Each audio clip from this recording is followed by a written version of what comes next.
Hello everyone, कैसे हैं आप सभी। आशा करती हूँ आप सब ठीक होंगे, मैं भी ठीक हूँ।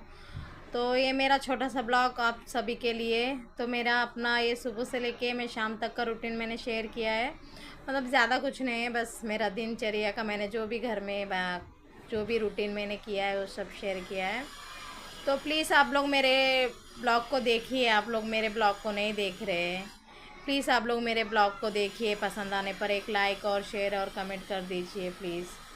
और ये मैंने शाम के लिए पकोड़े बनाए थे, हस्बैंड जी ने बोला था। और ये मेरा थोड़ा सा उत्तपा बनाया था सुबह में, मैंने उसका भी थोड़ा सा मैंने शूट कर लिया था। ये रवे के उत्तपा है, कैसे लग रहे हैं आप बताइए। आशा करती हूँ आपको अच्छा